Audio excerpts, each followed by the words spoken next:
welcome to my channel Resti Aulia. Jadi untuk teman-teman sekalian jangan lupa untuk men-share, like, and subscribe video saya guys. Baik, video kali ini saya akan membawakan cerita mistis yang berjudul Teror Wewe Gombel. Jadi kejadian ini terjadi di 11 tahun yang lalu di salah satu kelurahan Karapok di Jawa Barat. Nah, di sana warganya itu pada heboh karena ada anak kecil yang hilang di hutan bambu. Di situ para warga-warga ributlah dan mereka itu sambil membawa barang-barang yang bisa dipukul dan dapat menghasilkan suara yang nyaring. Ada juga warga yang sambil teriak-teriak memanggil nama anak itu.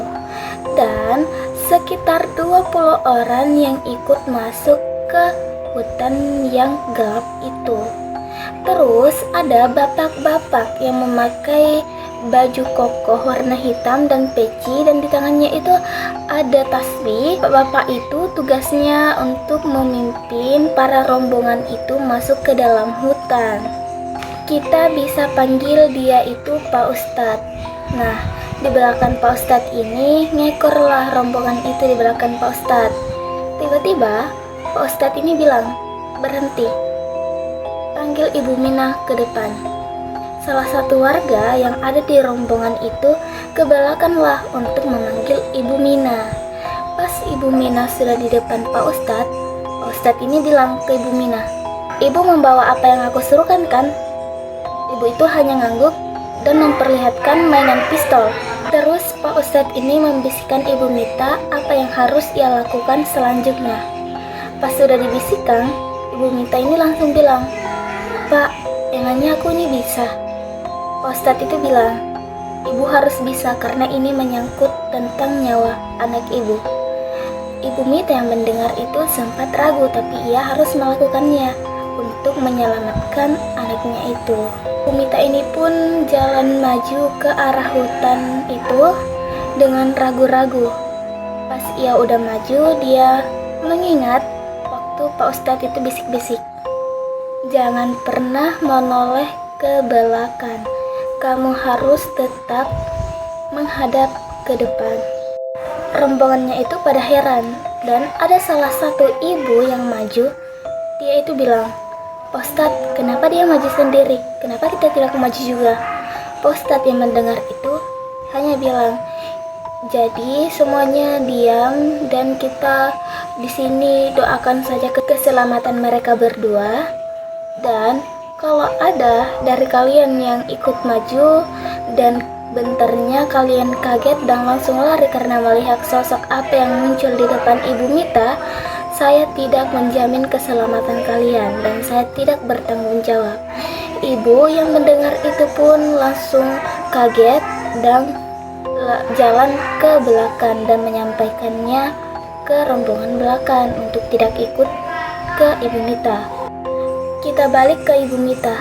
Nah, pas Ibu Mita ini maju ke depan sambil bilang, "Nah, ini ibu bawa mainan kesukaanmu. Ayo pulang kembali ke ibu." Tiba-tiba ada suara seret, kayak ada benda atau orang yang jatuh dari atas ke bawah.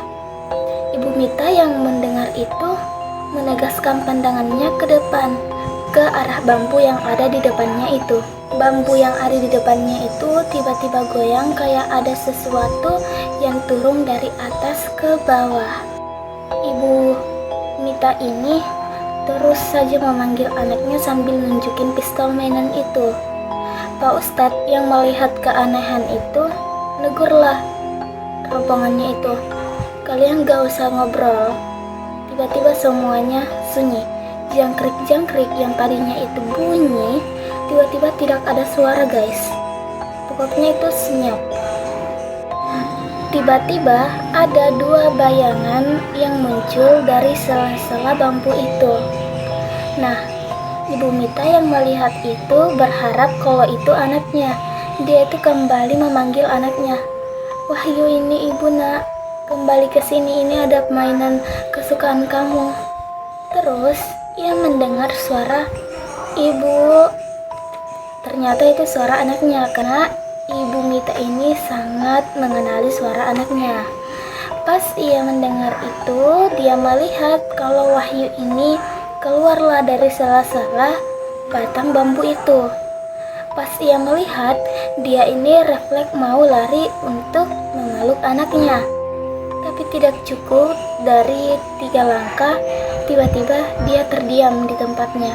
Karena ia melihat bukan hanya anaknya saja yang keluar, tapi ada sosok orang tua yang menggandeng tangan anaknya juga itu guys. Terus Ibu Mita ini juga langsung mengingat kalau Pak Ustadz ini sudah bilang kalau kita ini harus menerima wahyu, bukan nyamperin, karena kalau kita nyamperin bakal berakibat fatal. Bu Mita ini langsung lemparinlah pistol itu ke tanah. Tiba-tiba bayangan itu langsung menampakkan dirinya. Ibu Mita yang melihat itu nge-freeze lah di tempatnya. Dan di rombongannya itu ada yang udah istighfar sambil minta ampun ke Allah dan lain-lain. Hidungnya itu tinggal sebelah, rongganya dipenuhi dengan ulat, mulutnya itu lebar, giginya itu bertaring, dan dadanya itu guys bergantung panjang turun sampai ke tanah. Terus ada bulu-bulu yang dari pusarnya itu sampai ke kaki guys, kayak bulu-bulu kasar gitu guys. Pelan-pelan si sosok itu langsung menggendong si Wahyu.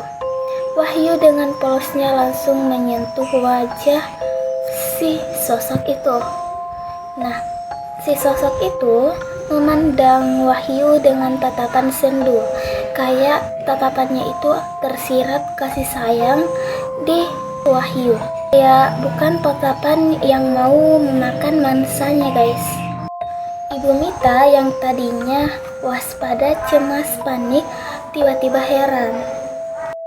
Dan Pak Ustadz yang tadinya waspada langsung kayak, oh mungkin ini makhluknya tidak jahat lah.